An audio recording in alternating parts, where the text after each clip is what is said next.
ever been in camp and you run out of power, you're trying to power your lights, your refrigerator, things like that, and you just can't seem to last as long as you need to kind of have a really comfortable trip?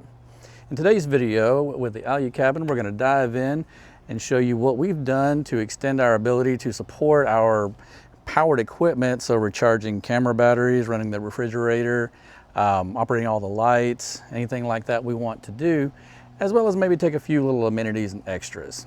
Let's get started. Okay guys, it's kind of late. I apologize for the poor lighting. I'm having to use a few different lights right now while my studio lights are packed up. But I wanted to give a kind of brief overview of what we're going to do on the Molle panel. As you can see, I already have the Redarc Manager 30 mounted. Had to make some mounting plates and get those tested out. So I wanted to get that mounted there. I'll show you that in a little more detail. We're going to take a wooden 1/4 inch piece of birch ply and make a panel right here that's going to attach to here and hang all the components on it, the blue C fuse box, the bus bars, the circuits. Okay, here you can see this a little bit better. So we've got the Manager 30 mounted here, and the power wire from the truck is coming in through a hole here in the floorboard, around over here to a circuit breaker, from the circuit breaker to the 30, from the 30 to the batteries that'll be mounted here. And then from the batteries, they're going to go to another circuit breaker and then to a positive bus bar. From that bus bar, it's going to come up to the panel that's mounted here, that's going to have the blue C fuse box, the negative bus bar, and then any other components I need to mount here circuit-wise or fuse-wise. And then there will be a cable running from the bus bar there down on the floor and then out to the back of the Alu cabin to the control module where I'll have all the power for the lights. I'm going to work on this, get this in place, and I'll show you the different components that we're going to install on the panel that's going to go right here. Okay, as you can see, I have most of the components already out. I have not cut the board yet to fit the space, but I wanted to show you these. So Redarc gives you very detailed instructions. I'm going to follow these to the T because I'm not that good with electrical stuff. I still have to get the solar panel in, but I have the rails to mount it. So I'll be going with a Renogy 200 watt solar panel. There'll be plenty of room on the roof if I want to put another 200 watt. We'll have plenty of power from the solar panels to manage the two Renogy 100 amp hour batteries that will be mounted over here. Now, I'm also going to leave space for a third 100 amp hour battery, just in case, because the reason why I'm building out all of this to the extent that I am, as well as getting a power inverter for about 3,000 watt power inverter, is I want to be able to power the Echo air conditioner. So I want to be able to have plenty of power to where I can run the air conditioner most of the night, then be able to have plenty of power to operate the system itself without draining the batteries the next day, and recharge the batteries, as well as use them for different things, charging camera batteries, drone batteries, whatever. We'll have two complete separate power management systems and then two power grids basically built in within the Alu cabin itself. And it's starting to come together now. Just a little before picture before we wire it up. Okay. Moment of truth time. Now it's time to install everything. We got most of the wiring done.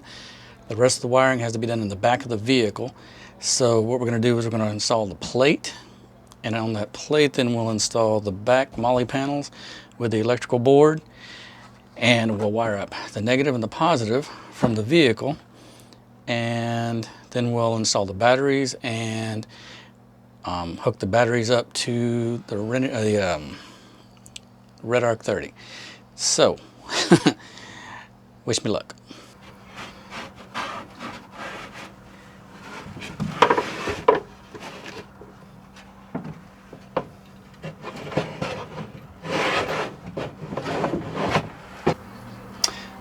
Okay, we're just going to tack this in place right quick with these bolts.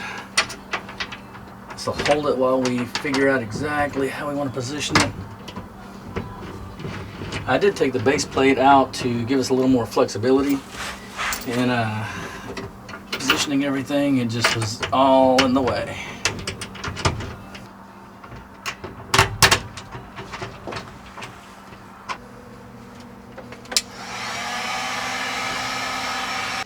Seems like we lost one of our work lights.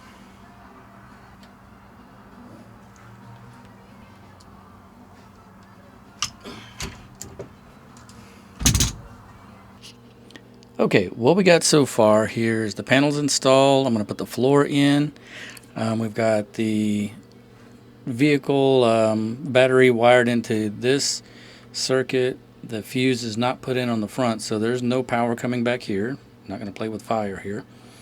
I've still got to connect the power to the Redarc, and then we're going to run, we're going to install the two batteries right here, and then we're going to run cables from the Redarc to the batteries, from the battery to this circuit here, from this circuit to the bus bar, and then that will then, once the circuit is turned on, will be prepped to serve power to the rest of the vehicle. Also, we've got the negative bus bar here that will provide negative connectivity to the fuse panel, Blue Sea fuse panel, to the negative monitor of the Redarc system, as well as run a negative from here and a positive from here to the front of the, or the back of the cabin, to the panel where it's going to house the light switches, some auxiliary power connections, USB connections, and the Redarc panel. Okay, as often in these processes, what I have in my head and what I visualize doesn't pan out, so I have a way to set up the batteries. I have a way I want to set up the batteries. But my original idea, which will still work,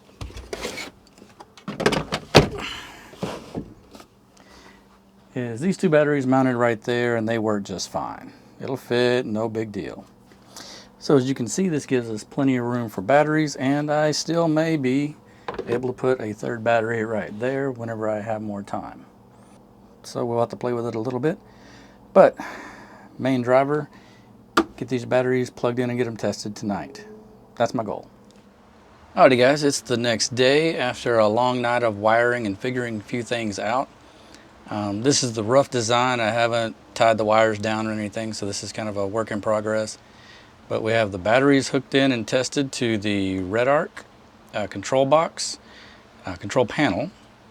We've got the batteries wired into the fuse, the circuit tied into the Manager 30. We have the alternator battery, truck battery wired into the 30 on a circuit here as well. We've got a fuse panel over here we're going to use for different powering different things in the back. And so we've got our negative bus bar, our positive bus bar that'll power the rest of the rig. This wire right here is going to the back of the cabin. This wire right here is, this loom, is going to carry the Redarc 30 control panel wire, the positive and negative that's coming in from this panel here. And then this is the shore power cable going to the Manager 30 that is put in by the NOCO plug, or plugged into the NOCO plug, which I installed last night as well. So I'm going to finish doing this loom and then start prepping the back panel. Once you get all this wire stuffed in here, then we'll come back and we'll twist it to where it all just tightens up and makes a nice tight little row to the back. And then we're going to zip tie it up here. And so that way, when we put in the cabinets or whatever we're going to do, it'll be completely pulled up out of the way. And I'm putting it all in with zip ties because it's easy. If I want to change it, I just cut the zip tie, pull it down, and rework the cabling. Alrighty, the plan here for this is once it's carried across here, it's going to come up to the bottom here. The power and negative is going to go to an Anderson plug, which will plug into here. So it's going to go under the panel into a circuit breaker. And then from the circuit breaker, it'll go to a bus bar, and the bus bar will then deliver power to the light control panel and the plug-ins.